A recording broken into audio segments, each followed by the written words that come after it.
The League of Women Voters says there aren't enough Americans going to the polls when it's time to vote.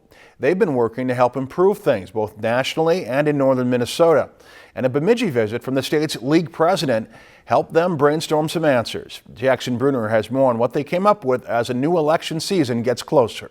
Even though the group has spent much of its 96-year history fighting for female suffrage, the League of Women Voters has a name that could be called misleading. We worked hard to get the right to vote. We fought hard. We went to jail. We were force-fed. We were chained.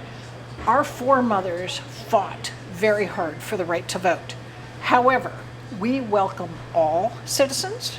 We welcome all people. A central message to Wednesday's Bemidji meeting was the need for the group to become more diverse in its membership.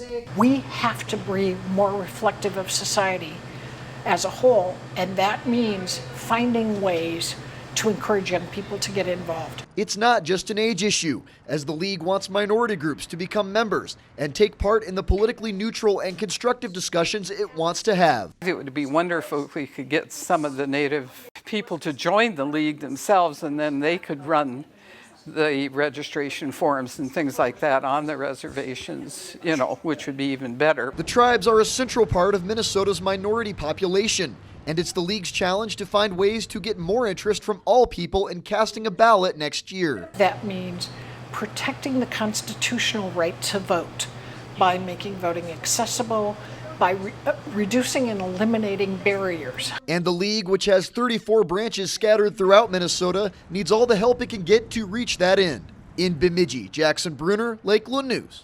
If you've enjoyed this segment of Lakeland News, please consider making a tax-deductible contribution to Lakeland Public Television.